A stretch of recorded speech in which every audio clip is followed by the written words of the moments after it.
আসসালামু আলাইকুম ওয়া রাহমাতুল্লাহি ওয়া বারাকাতুহু। সম্মানিত ভিউয়ার্স, শুভরাত্রি। সকলের অবগতির জন্য জানাচ্ছি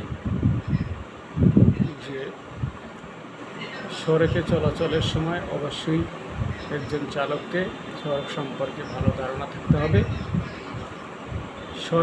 সড়কের রোড সাইন চিনতে হবে এবং আইন মানতে হবে। সড়ক দুর্ঘটনা রোধকল্পে যদি একজন চালক সড়কের সাইন এবং রোড মার্ক সম্পর্কে না জানে, তাহলে সড়কের দুর্ঘটনা অবসম্ভাবী। আমাদের দেশের চালকরা প্রায় 30 বছর পর্যন্ত গাড়ি চালানোর পরেও সড়কের রোড মার্কের জানেন না এবং রোড মার্ক কী সেটাও বলতে পারেন না। তো আসুন সবাই দৈনন্দিন কোনো না কোনো বিষয়ে শিখি। আমরা আজকে রোড মার্ক সম্পর্কে শিখব। সড়কে আমরা দেখি সাধারণত রং দিয়ে দাগ দেওয়া হয়। এর ভিতরে কিছুটা আছে একটু দাগ, আবার একটু ফাঁকা, আবার একটু দাগ। এটা হচ্ছে লেন্ডমার্ক সাদা রং দিয়ে দাগ দেওয়া হয় যাতে সুশৃঙ্খলভাবে সারিবদ্ধভাবে গাড়ি চলাচল করতে পারে।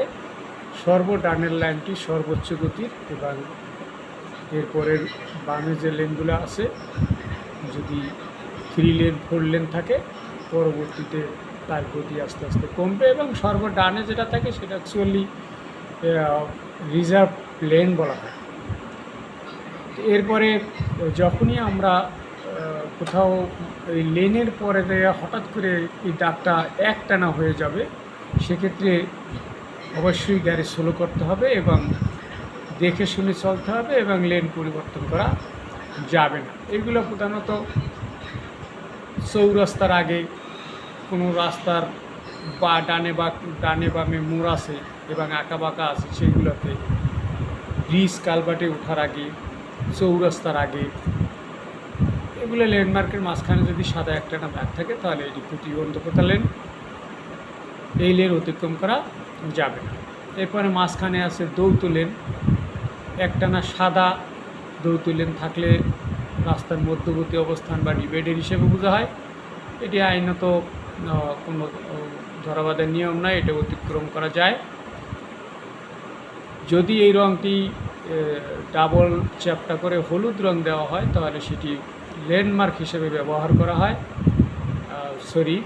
সেটি ডিভাইডার হিসেবে ব্যবহার করা এবং বিপজ্জনক ডিভাইডার। সাধারণত যে রাস্তাগুলোতে স্থায়ী ডিভাইডার দেওয়া যায় না, সে জায়গাতে হলুদ ডাবল দাগ দিয়ে বোঝানো হয়ে থাকে। এটি অতিক্রম করা আইনত দণ্ডনীয় অপরাধ। এরপরে আমরা দেখি জেব্রা ক্রসিং অবশ্য ল্যান্ডমার্কের মাধ্যমে অঙ্কিত করা হয়। এরপরে আছে রোড শোল্ডার বা প্রান্তরেখা। রাস্তার দুই পাশে সমানে চ্যাপ্টা করে একটানা দাগ থাকলে সেটি প্রান্তরেখা বা রোড শোল্ডার বলা হয়।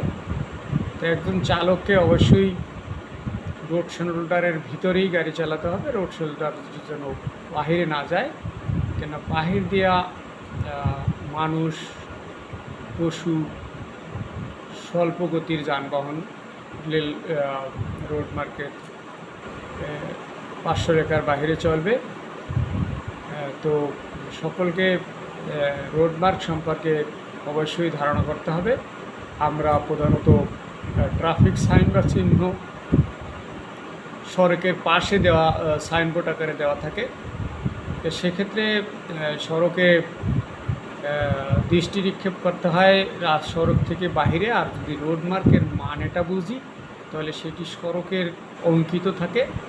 আমরা একটা জিনিস মনে রাখবো, চালক ভাইয়েরা, আমরা রোড মার্ক সম্পর্কে জানব এবং সড়কের রোড মার্ক চালকের পথ নির্দেশক হিসাবে কাজ করে। আপনি অবশ্যই সড়কে রোড মার্ক দেখতে হলে সড়কের দিকেই তাকাতে হয়, তাতে অন্যদিকে দৃষ্টিপাত হয় না। আশা করি রোড মার্কে মেনে চললে সড়ক দুর্ঘটনা কমবে। এবং আরও একটি জিনিস বলে রাখি, এখন অন্তত 50 থেকে 60টি ত্রিভুজাকৃতির সতর্কতামূলক রোড সাইন যে মানে বহন করে, শুধু সড়কে একটানা সাদা দাগ থাকলে সেই একই মানে বহন করে। প্রত্যেকবারই আপনাকে একটানা সাদা দেখলে যেরকম গতি স্লো করতে হবে, সামনে যদি না দেখা যায় সেক্ষেত্রে হর্ন দিতে হবে এবং নিজের লেনে থেকে চলতে হবে। ঠিক তেমনি প্রত্যেকবার ত্রিভুজাকৃতির সংকেত দেখলে অবশ্যই গাড়ি স্লো করতে হবে এবং দেখে শুনে চলতে হবে। যদি আঁকাবাঁকা হয় তাহলে নিজের লেনে থাকতে হবে। ডানে বাঁকে মোড় হইলে সামনে দেখা যায় না, সেখানে হর্ন দিতে হবে, গাড়ির গতি কমাতে হবে, নিজের লেনের দিকে বাম দিকে ঘেঁষে চলতে হবে।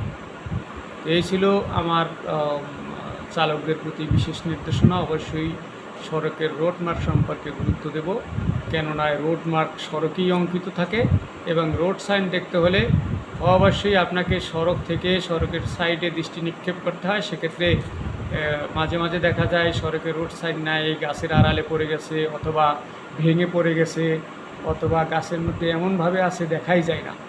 তাই আমরা যদি রোড মার্ক সম্পর্কে জানি তাহলে অবশ্যই সড়কে নিরাপদে গাড়ি চালাতে পারবে এবং সড়ক দুর্ঘটনা রোধ করতে সহায়তা করবে। ধন্যবাদ সবাইকে। আসসালামু আলাইকুম।